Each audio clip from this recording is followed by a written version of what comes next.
الحمد للہ وکفا وسلام علی عبادہ الذین اصطفیٰ اما بعد۔ محترم سامعین، آج کیوں یہ خیال بارہا آ رہا ہے، بار بار یہ خیال آ رہا ہے کہ تو باوضو ہے یا نہیں؟ میں کوئی آیت قرآنیہ نہیں لکھنے جا رہا ہوں، پھر کیوں باوضو ہونے کا اہتمام ہو رہا ہے، اور یہ دل کو سکون اور آنکھوں کی ٹھنڈک کیوں محسوس ہو رہی ہے، اس قدر احساس کیوں؟ ارے ہاں، آج کوئی سیاسی، اصلاحی، فکری اور علمی عنوان کو روشن نہیں کر رہا ہوں، بلکہ آج ان نفوس قدسیہ کا تذکرہ چھیڑنے جا رہا ہوں جو آسمان نبوت کے کہکشاں ہے۔ آج ان یاران صدق صفا کا ذکر خیر کرنے جا رہا ہوں جن کی محبت جزء ایمان اور جن سے عشق علامت ایمان ہے۔ قرآن جن کا ثناءخواہ ہے اور تذکرہ ان کا آپ صلی اللہ علیہ وسلم کا اس طرح ہے کہ آپ صلی اللہ علیہ وسلم کے دست و بازو تھے کہ والذی ایدک بنصرہ وبالمؤمنین، کہ ہم نے آپ کی ان کے ذریعے مدد کی ہے، اور جنہیں اللہ اور رسول یعنی دین اسلام کا حامی و مددگار مانا گیا، وینصرون اللہ ورسولہ۔ تو ہم آج کی مجلس میں عشر مبشرہ کے متعلق پڑھیں گے، سمجھیں گے۔ عشر مبشرہ اسلامی تاریخ میں ان 10 عظیم صحابہ کرام رضی اللہ عنہم اجمعین کے گروہ جماعت کو کہا جاتا ہے جنہیں رسول صلی اللہ علیہ وسلم نے دنیا میں جنت کی بشارت دی۔ یہ اعزاز ان صحابہ کے بلند مقام، قربانیوں اور ایمان کی گہرائی کو ظاہر کرتا ہے۔ ان صحابہ نے رسول اللہ صلی اللہ علیہ وسلم کے دین کی حفاظت اور اشاعت کے لیے بے مثال خدمات سر انجام دی اور اسلام کی عمارت کو مضبوط کرنے میں کلیدی کردار ادا کیا ہے۔ عشر مبشرہ کے صحابہ کو ان کے عظیم قربانیوں اور اللہ و رسول کے ساتھ محبت کے سبب دنیا ہی میں جنت کی خوشخبری دی گئی۔ ان کے ایمان کی مضبوطی، اسلامی تعلیمات کے فروغ میں کردار اور ان کے اخلاق و اعمال کو اسلامی تاریخ میں نمایاں مقام حاصل ہے۔ رسول صلی اللہ علیہ وسلم نے انہیں ایک ہی مجلس میں ایک ساتھ جنت کی بشارت دے کر ان کی عظمت کو ثابت کر دیا اور ہمیں ان کے نقش قدم پر چلنے کی ترغیب دی۔ عشر مبشرہ کے علاوہ دیگر بہت سے صحابہ کرام کو بھی دنیا میں جنت کی بشارت دی گئی ہے، جیسا کہ حضرت بلال رضی اللہ عنہ کو جنت کی بشارت دی گئی، اور اسی طرح خدیجہ رضی اللہ عنہا کو کہا گیا کہ اللہ تبارک و تعالیٰ نے ان کے لیے جنت میں ایک محل تیار کر لیا ہے۔ تو اس طرح عشر مبشرہ کے علاوہ بھی دیگر صحابہ کو جنت کی بشارت دی گئی ہے، لیکن علیحدہ طور پر مختلف مجالس میں مختلف اوقات میں دی گئی۔ اور عشر مبشرہ وہ شخصیت ہے، وہ ہستیاں ہے کہ جن کو ایک ہی ساتھ ایک ہی مجلس میں جنت کی بشارت دی گئی، یعنی 10 وہ حضرات جنہیں ایک ساتھ ایک ہی مجلس میں 10 لوگوں کو آپ صلی اللہ علیہ وسلم نے جنت کی بشارت دی تھی۔ تو عشر مبشرہ کا مقام بڑا اونچا درجہ ہے۔ عشر مبشرہ یعنی 10 ایسے لوگ جن کو دنیا میں جنت کی بشارت دی گئی، تو یہ 10 ہے، تو ان 10 میں سے 4 خلفائے راشدین ہے جن کا تذکرہ ہم نے کل گزشتہ پڑھا ہے، یعنی ابوبکر صدیق، حضرت عمر فاروق رضی اللہ عنہ، اور حضرت عثمان غنی اور حضرت علی کرم اللہ وجہہ۔ اب یہاں خلفائے راشدین کے علاوہ باقی 6 حضرات کے متعلق پڑھتے ہیں۔ پہلے ہے حضرت طلحہ بن عبید اللہ رضی اللہ عنہ۔ نام حضرت طلحہ بن عبید اللہ بن عثمان، قبیلہ قریش کے معزز خاندان بنو تیم سے تعلق رکھتے تھے، یعنی حضرت ابوبکر صدیق جو خاندان سے تعلق رکھتے ہیں، حضرت ابو طلحہ بھی اسی خاندان سے تعلق رکھتے ہیں۔ مکہ مکرمہ پیدا ہوئے اور آپ صلی اللہ علیہ وسلم کے ہم زلف یعنی ساڑھو ہے۔ حضرت طلحہ کا نسب چھٹی پشت میں آپ صلی اللہ علیہ وسلم کے نسب سے ملتا ہے۔ اسلام سے پہلے بھی تجارت پیشہ تھے اور اپنی سچائی و دیانتداری کے لیے معروف و مشہور تھے۔ حضرت طلحہ نے دعوت حق کو سن کر فوراً اسلام قبول کیا اور نبی صلی اللہ علیہ وسلم کے ساتھ کھڑے ہو گئے۔ غزوہ احد میں نبی کریم صلی اللہ علیہ وسلم کی حفاظت کرتے ہوئے اپنے جسم کو ڈھال بنایا اور خود بھی شدید زخمی ہوئے کہ آپ صلی اللہ علیہ وسلم کے جانب جو تیر آتے تھے تو حضرت طلحہ انہیں اپنے ہاتھ سے روکتے تھے، تو اپنے ہاتھ سے روکنے کی بنا پر اور اس ہاتھ پر کثرت سے تیر لگنے کی بنا پر وہ ہاتھ شل ہو گیا تھا، یعنی وہ ہاتھ بے جان ہو گیا تھا۔ یہ ان کی ایک بڑی قربانی ہے کہ انہوں نے آپ صلی اللہ علیہ وسلم کو بچانے کے لیے اپنے ہاتھ کی قربانی دے دی۔ حضرت طلحہ بن عبید اللہ نبی کریم صلی اللہ علیہ وسلم کے چہرے ہمزلف ہے، یعنی چار طریقے سے آپ صلی اللہ علیہ وسلم کے ہمزلف، جسے ہم اپنی دیہاتی زبان میں ساڑو کہتے ہیں، وہ تھے، یعنی ان کی چار بیویاں چار امہات المؤمنین کی بہنیں تھیں۔ ام المؤمنین ام عائشہ سیدہ صدیقہ رضی اللہ عنہا کی بہن ام کلثوم بنت ابی بکر رضی اللہ عنہما ان کے نکاح میں تھی، تو اس ایک اعتبار سے ہوئے۔ دوسرے کہ ام المؤمنین زینب بنت جحش کی بہن حمنہ بنت جحش بھی آپ کے نکاح میں تھی، اور تیسرے کہ ام المؤمنین ام حبیبہ رضی اللہ عنہما کی بہن فاریعہ بنت ابی سفیان یہ ابو طلحہ کے حضرت طلحہ بن عبید اللہ کے نکاح میں تھی، اور چوتھے ام المؤمنین ام سلمہ رضی اللہ عنہا کی بہن رقیہ بنت ابی امیہ رضی اللہ عنہا یہ بھی حضرت طلحہ رضی اللہ عنہا کے نکاح میں تھی۔ حضرت طلحہ نے مختلف اوقات میں مختلف شادیاں کی تھی۔ بیویوں کے نام یہ ہے: حمنہ بنت جحش، ام کلثوم بنت ابی بکر صدیق، سعدہ بنت عوف، اور ام ابان بنت عتبہ بن ربیعہ، اور خولہ بنت قعقاع۔ ان میں سے ہر ایک کے بدن سے متعدد اولاد ہوئی تھی۔ لڑکوں کے نام یہ ہے: محمد، عمران، عیسیٰ، یحییٰ، اسماعیل، اسحاق، زکریا، یعقوب، موسیٰ، یوسف، اور ان کے علاوہ 4 صاحبزادیاں بھی تھیں۔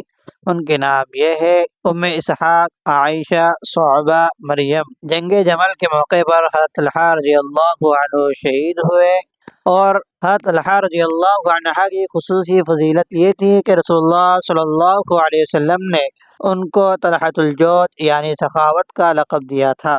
اور حضرت جابر رضی اللہ عنہ یاد کرتے ہیں کہ رسول اللہ صلی اللہ علیہ وسلم نے فرمایا تھا کہ جو شخص کسی شہید کو چلتا ہوا دیکھنا چاہتا ہے تو طلحہ بن عبید اللہ کو دیکھ لے۔ دوسرے نمبر پر ہے حضرت زبیر بن عوام رضی اللہ عنہ۔ نام زبیر بن عوام بن خویلد، قبیلہ قریش کے خاندان بنو اسد سے تعلق رکھتے تھے۔ پیدائش مکہ مکرمہ میں ہوئی، اور آپ صلی اللہ علیہ وسلم سے رشتہ داری یہ تھی کہ آپ صلی اللہ علیہ وسلم کے پھوپھیزاد بھائی تھے، اور ام المؤمنین خدیجہ رضی اللہ عنہا کے بھتیجے، اور آپ صلی اللہ علیہ وسلم کے ہمزلف بھی تھے، یعنی ابو بکر رضی اللہ عنہ کی بیٹی اسماء بنت ابی بکر جو عائشہ رضی اللہ عنہا کی بہن بھی ہے، تو اس رشتے سے آپ صلی اللہ علیہ وسلم کے ہمزلف یعنی ساڑو بھی ہوئے۔ کم عمری میں ہی اسلام قبول کیا، اور غزوات میں شجاعت کا مظاہرہ کرتے ہوئے اسلام کا دفاع کیا۔ آپ کی بیویاں اسماء بنت ابی بکر، زینب بنت مرثد، ام خالد بنت خالد بن سعید، اور رباب بنت انیف، ام کلثوم بنت عقبہ، عاتقہ بنت زید، تماضی بنت الاسبغ، اور اولاد: بیٹے عبداللہ ابن زبیر جو بعد میں آگے چل کر خلیفہ بھی بنے، بادشاہ بھی بنے، اور عروہ ابن زبیر۔ انہوں نے عائشہ رضی اللہ عنہا سے علم حاصل کیا تھا اور یہ بڑے محدث بنے، اور باقی اولاد: المنذر، عاصم، مہاجر، جعفر، عبیدہ، عمرو، خالد، مصعب اور حمزہ تھے، اور بیٹیاں: خدیجہ، ام الحسن، عائشہ، حفصہ، حبیبہ، سودا، ہند، رملہ، زینب تھی۔ جنگ جمل کے موقع پہ ہی ایک دغا باز نے آپ کو نماز کی حالت میں شہید کر دیا تھا۔ آپ کی شہادت کی خبر جب علی رضی اللہ عنہ کو پہنچی تو علی رضی اللہ عنہ غم کے مارے اتنا روئے کہ آپ کی داڑھی مبارک تر ہو گئی تھی۔ خصوصی فضیلت کہ آپ صلی اللہ علیہ وسلم فرمایا تھا کہ ہر نبی کے کوئی حواری ہوتے ہیں، میرے حواری زبیر ابن عوام ہے، اور اسلام کے لیے سب سے پہلے تلوار اٹھانے والے حضرت زبیر ابن عوام یہ ہے کہ مکہ المکرمہ میں ایک مرتبہ خبر پھیلی کہ آپ صلی اللہ علیہ وسلم کو کسی نے قتل کر دیا ہے، تو حضرت زبیر ابن عوام رضی اللہ عنہ تلوار نکال کر، تلوار ننگی کر کے آپ کی حفاظت کے لیے آگے بڑھے۔ تو اسلام میں سب سے پہلے تلوار اٹھانے والے حضرت زبیر ابن عوام ہے۔ اور تیسرے نمبر پر حضرت عبد الرحمن ابن عوف رضی اللہ عنہ، نام آپ کا عبد الرحمن بن عوف، قریش کے خاندان بنو زہرہ سے تھے۔ پیدائش مکہ مکرمہ میں ہوئی۔ اسلام سے پہلے کے حالات آپ کے اس طرح ہے کہ آپ اپنے تجارتی کاروبار کی وجہ سے مکہ میں مالدار، دیانتدار تاجر سمجھے جاتے تھے۔ حضرت بکر صدیق رضی اللہ عنہ کی دعوت پر اسلام قبول کیا، غزوہ بدر میں بھرپور شرکت کی اور کئی مال و اسباب اسلام کے فروغ کے لیے وقف کیے۔ حضرت عبد الرحمن بن عوف کو رسول اللہ صلی اللہ علیہ وسلم رحمان کا تاجر کہا کرتے تھے۔ ان کی تجارت کے 4 بنیادی اصول تھے۔ نمبر 1، کبھی ادھار نہیں خریدا۔ نمبر 2، کبھی ادھار نہیں بیچا۔ نمبر 3، کبھی اسٹاک نہیں کیا، یعنی جمع نہیں کیا، جب بھی نفع ملا فوراً بیچ دیا۔ زیادہ نفع کی لالچ میں اسٹور کر نہیں کیا۔ اور نمبر 4، کبھی سودے کا عیب نہیں چھپایا۔ مدینہ منورہ میں انتقال ہوا اور رسول اللہ صلی اللہ علیہ وسلم نے ان کو جنت کی بشارت دی تھی، اور حضرت عمر نے جو شورا بنائی تھی اس میں ان کو بھی شریک کیا تھا۔ حضرت صحیح ہے کہ حضرت عمر رضی اللہ عنہ جب اپنے زمانے خلافت میں ملک شام کے دورے کے لیے نکلے اور مسجد اقصیٰ جب فتح ہوئی تھی تو مسجد اقصیٰ کے لیے جب نکلے تھے تو اس وقت حضرت ابو عبیدہ ابن جراح رضی اللہ عنہ یہ طاعون امواس میں گھیرے ہوئے تھے۔ آپ رضی اللہ عنہ وہاں پر جانا چاہتے تھے تو حضرت عبد الرحمن بن عوف نے یہ ایک حدیث سنائی تھی کہ آپ صلی اللہ علیہ وسلم نے فرمایا تھا کہ تم طاعون والی جگہ پر مت جاؤ، اور اگر تم وہاں ہو تو وہاں سے نکلو بھی نہیں۔ تو حضرت عمر نے ان کی اس روایت کی بنا پر اپنا وہاں جانے سے ارادہ ترک کر دیا تھا۔ چوتھے نمبر پر سعد بن وقاص رضی اللہ عنہ ہے۔ ان کا نام سعد بن مالک بن وہب، قبیلہ قریش کے بنو زہرہ سے تعلق رکھتے تھے اور رشتے میں آپ صلی اللہ علیہ وسلم کے ماموں بھی لگتے ہیں، دور کے رشتے سے ماموں لگتے ہیں۔ مکہ المکرمہ میں پیدا ہوئے اور اسلام سے پہلے معمولی زندگی گزارتے تھے اور تیر اندازی میں ماہر تھے۔ اسلام قبول کرنے والے اولین صحابہ میں شامل تھے۔ غزوہ احد اور دیگر معرکوں میں رسول اللہ صلی اللہ علیہ وسلم کے قریب رہ کر حفاظت کی اور کفہ کی بنیاد اور جنگ قادسیہ کی قیادت کی اور مدینہ منورہ میں وفات پائی۔ حضرت سعد رضی اللہ عنہ کی خصوصیت یہ ہے کہ آپ صلی اللہ علیہ وسلم نے جنگ کے موقع پر انہیں کہا تھا کہ فداک ابی یا امی، فداک ابی و امی یا سعد، کہ اے سعد میرے ماں باپ آپ پر قربان ہو، آپ تیر چلائے۔ اور اسلام میں سب سے پہلے تیر چلانے والی بھی حضرت سعد بن وقاص رضی اللہ عنہ ہے۔ اور فتح مکہ کے موقع پر یا حج کے موقع پر ان کی طبیعت مکہ المکرمہ میں خراب ہو گئی تھی، اور انہوں نے آپ صلی اللہ ان کی یاد کرنے آپ صلی اللہ علیہ وسلم آئے تو انہوں نے ایک مسئلہ پوچھا تھا کہ میں اپنا مال تمام لوگوں میں خرچ کر دوں، تو آپ نے فرمایا تھا کہ نہیں، فالثلث والثلث کثیر، کہ تم تہائی مال خرچ کر سکتے ہو، باقی مال تمہارے ورثہ کا رہے گا۔ اور آپ نے فرمایا تھا کہ آپ کی عمر طویل ہوگی، ایک قوم کو آپ سے فائدہ پہنچے گا اور ایک قوم کو آپ سے نقصان پہنچے گا۔ تو ایک قوم کو فائدہ پہنچے گا، یعنی حضرت سعد رضی اللہ عنہ کی قیادت میں عراق فتح ہوا، مدائن فتح ہوا، تو یہ فتح ہونے کی سے عرب کو فائدہ ہوا، اور عراق کو شکست ہوئی تو ان بت پرستوں کو شکست ہونے کا نقصان پہنچا، اور آپ مستجاب الدعوات بھی تھے، یعنی آپ کی دعائیں جلدی قبول ہوا کرتی تھی۔ نمبر 5 پر سعید بن زید رضی اللہ عنہ ہے کہ ان کا نام سعید بن زید بن عمرو بن نفیل ہے۔ آپ کا تعلق قبیلہ قریش کے خاندان بنو عدی سے تھا، یعنی حضرت عمر رضی اللہ عنہ کے خاندان سے تھا۔ آپ کے والد زید بن عمرو بن نفیل ایک حق پرست شخص تھے اور اسلام سے پہلے ہی توحید پر یقین رکھتے تھے اور شرک و بت پرستی سے متنفر تھے اور ہمیشہ حق کی تلاش میں رہتے تھے۔ حضرت سعید بن زید کی پیدائش مکہ المکرمہ میں نبی کریم صلی اللہ علیہ وسلم کی نبوت سے پہلے ہوئی اور آپ کا بچپن مکہ میں گزرا۔ والد کے نقش قدم پر چلتے ہوئے حضرت سعید بن زید رضی اللہ عنہ نے ابتدائی دور میں اسلام قبول کیا اور ان لوگوں میں شامل ہوئے جنہوں نے رسول اللہ صلی اللہ علیہ وسلم کی دعوت پر لبیک کہا۔ آپ کی اہلیہ فاطمہ بنت خطاب رضی اللہ عنہما بھی ان کے ساتھ ایمان لائی۔ حضرت عمر بن خطاب کے اسلام قبول کرنے کا واقعہ انہی کے گھر میں پیش آیا جبکہ حضرت عمر رضی اللہ عنہ نے قرآن کریم کی تلاوت سنی اور اسلام قبول کیا۔ حضرت سعید بن زید رضی اللہ عنہ نے اسلام کی خدمات میں نمایاں کردار ادا کیا۔ انہوں نے تمام غزوات میں شرکت کی سوائے غزوہ بدر کے، کیونکہ اس وقت انہیں ایک خاص مشن کے لیے روانہ کیا گیا تھا، یعنی قریش کے تجارتی قافلے پر انہیں نظر بنائے رکھنے، ان کی نگرانی کرنے کے لیے اس مشن پر ان کو لگایا گیا تھا اور بدر کی غنیمت پہ انہیں بھی آپ صلی اللہ علیہ وسلم نے حصہ دیا تھا۔ نبی کریم صلی اللہ علیہ وسلم نے ان کو جنت کی خوشخبری دی اور آپ عشر مبشرہ میں شامل ہے۔ آپ نے اسلامی ریاست کی تشکیل میں نہایت اہم کردار ادا کیا اور خلیفہ حضرت ابوبکر صدیق اور حضرت عمر فاروق اور دیگر خلفاء کے دور میں ہمیشہ اہم کاموں میں شامل رہے۔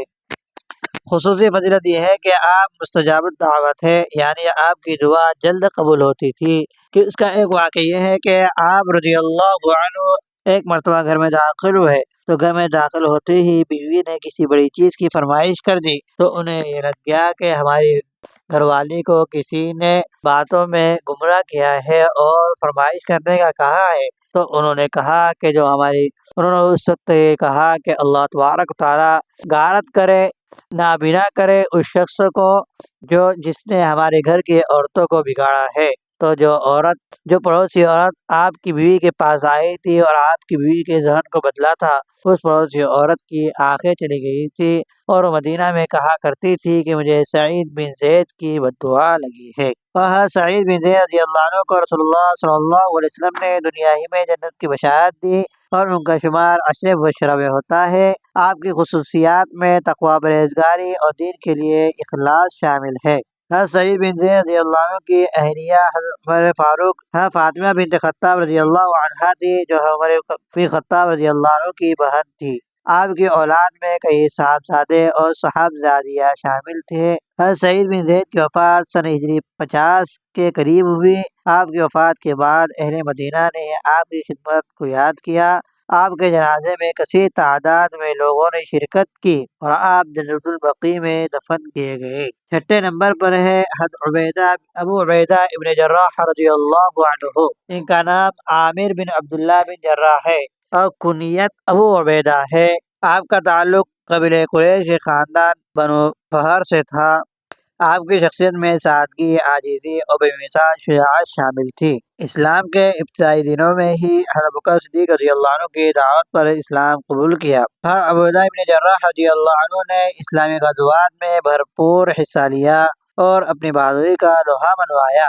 آپ نے غزوہ بدر، غزوہ احد، غزوہ خندق سمیت تمام معرکوں میں نمایاں کردار ادا کیا۔ غزوہ احد میں رسول اللہ صلی اللہ علیہ وسلم کے دندان مبارک شہید ہونے پر آپ نے اپنے دانتوں سے تیر نکالے۔ آپ کو حضرت عمر فاروق رضی اللہ عنہ نے شام کی فتوحات کے دوران لشکر کا کمانڈر مقرر کیا تھا اور آپ نے اسلامی فتوحات کو وسعت دی۔ آپ کی قیادت میں شام، اردن، فلسطین میں عظیم اسلامی فتوحات حاصل کی گئی۔ اسلام کے سب سے بڑے سپہ سالار حضرت خالد بن ولید رضی اللہ عنہ کو جب حضرت عمر رضی اللہ عنہ نے ایک اعتقادی خرابی پیدا ہونے والی تھی، اس خرابی کو روکنے کے لیے، یعنی خرابی یہ ہو رہی تھی کہ لوگوں کا ذہن اللہ کی طرف سے ہٹتے ہوئے خالد کی طرف جا رہا تھا، تو حضرت عمر فاروق رضی اللہ، اور یہ جملہ مشہور ہو رہا تھا کہ جس جنگ میں خالد ہو وہ کبھی شکست نہیں کھا سکتی۔ تو اب یہاں پر ذہن عقیدے کی خرابی نہ ہو، اس لیے حضرت عمر فاروق رضی اللہ عنہ نے حضرت خالد بن ولید رضی اللہ عنہ کو سپہ سالاری کے منصب سے ہٹایا اور حضرت خالد کے بعد اسلام کی افواج کا اور سپہ سالاری کا بڑا منصب حضرت ابو عبیدہ ابن جراح رضی اللہ عنہ نے سنبھالا اور آپ نے اپنے بہادری کا لوہا منوایا۔ حضرت عبیدہ بن جراح رضی اللہ عنہ کو نبی کریم صلی اللہ علیہ وسلم نے امین ہذہ الامہ، یعنی اس امت کے آپ امین ہے، امت کا امین لقب دیا آپ کا شمار عشر مبشرہ میں ہوتا ہے، یعنی ان 10 صحابہ میں سے ہے جنہیں دنیا میں جنت کی بشارت دی گئی۔ حضرت ابو عبیدہ بن جراح رضی اللہ عنہ نے سن ہجری 8 میں طاعون عبواس کی وبا کے دوران جام شہادت نوش کیا۔ حضرت عمر فاروق رضی اللہ عنہ نے فرمایا تھا کہ اگر ابو عبیدہ بن جراح زندہ ہوتے تو میں انہیں اپنا خلیفہ مقرر کر دیتا، اپنا خلیفہ بنا دیتا۔ تو یہ ہم نے عشر مبشرہ کے حالات کے متعلق پڑھا ہے۔ انشاءاللہ تعالی ہم آئندہ کل صحابہ کرام کی آپ صلی اللہ علیہ وسلم سے محبت اور چند چیزوں کے متعلق پڑھیں گے۔